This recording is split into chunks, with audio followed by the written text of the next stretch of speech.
In the introduction to my book, This England in Raymond Chandler, I said that I have been a collector and student of Raymond Chandler for more than 40 years. Well, now that I count, nearer 50. That comment has prompted several light-hearted conversations in my bookshop, as I have swapped yarns with different collectors, so I thought there might be some interest in my posting a similar chat here. Please, I'm not going to list my collection. Like family historians, collectors tend to be interested in their own collection, but quickly bored by the intricate details of another. Rather, I would like to share with you some of the adventures along the way. The High Window was the first Chandler book that I read. I was 17 and waiting in a car park while my girlfriend chose some underwear in a nearby branch of Dorothy Perkins. I was an immediate fan. Of the book or the underwear, you must decide. I was drawn to Chandler's use of English, his descriptions, and the attention he gave to the minor characters in the story.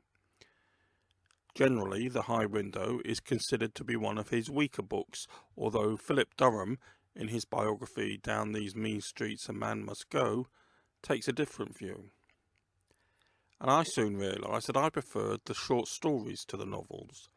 For those of you who haven't read Chandler, I should point out that these stories are usually about 40 pages in length, a strange length I've always thought, a little cumbersome even. But it is here that Chandler gives us his best storytelling. I would offer Red Wind and The Lady in the Lake as the pick of the bunch.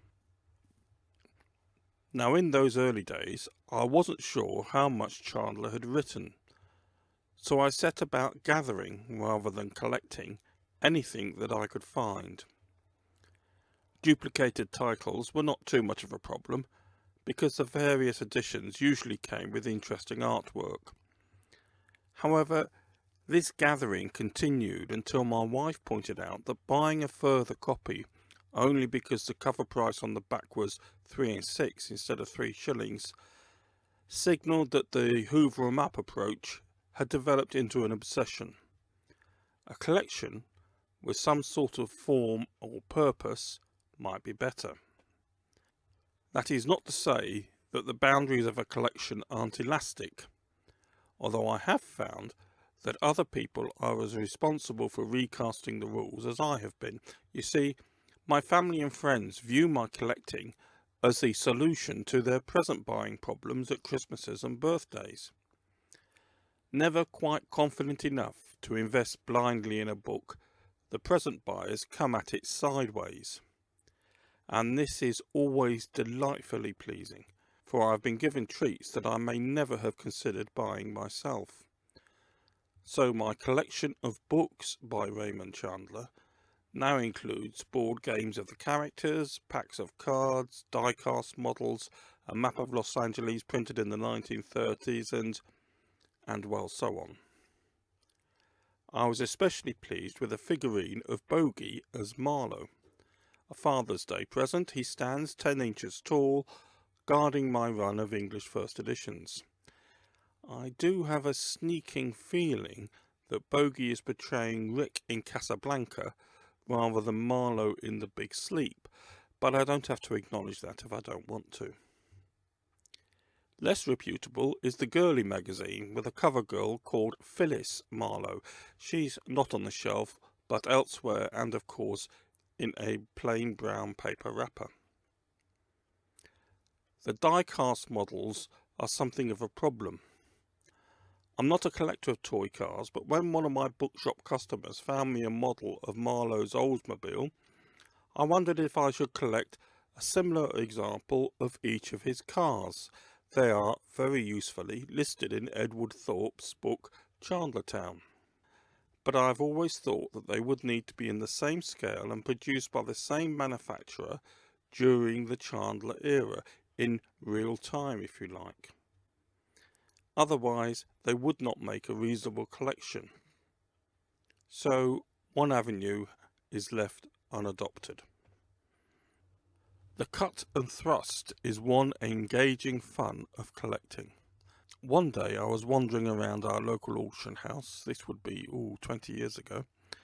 I had already identified one stray Chandler in a box of other books and was busy not drawing attention to it, when I noticed another viewer take the book from its box and tuck it down the side of a different box. Of course, anyone purchasing the original box would have little cause for complaint when he got home, unpacked and found that it wasn't there. He had bid on a box of books and was delivered a box of books. But my competitor's antics seemed hardly fair. Come auction day, he was puzzled when I competed earnestly for what should have been the second and next to worthless lot. I am afraid I didn't win the auction, but I made sure that the other fellow paid well for it. But generally other collectors are gems to meet and chat with. Bob Adey, no longer with us unfortunately, but one of the truly great collectors of the genre in England, was always generous with his tips and knowledge. I never got to see his collection, but just hearing about it was pleasure enough. He was more of an enthusiast than I was, but always quieter with it, and I felt privileged when the bibliographer, Matthew Broccoli, phoned one evening to order a book from one of our mail order catalogues. It was one thing to have found an edition that he hadn't heard of. It was another to know that one of our books would find its way into his collection, but best of all was chatting to him, even if I didn't convince him to produce a revised edition of his bibliography.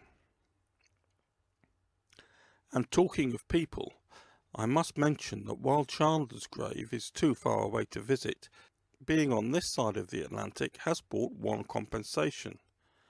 For me, the best Philip Marlowe was not Bogey, or Garner, Eliot, Philip Carey or any of the others, but Ed Bishop, who starred in the BBC radio adaptations of the 1970s, and he is buried not far from our home.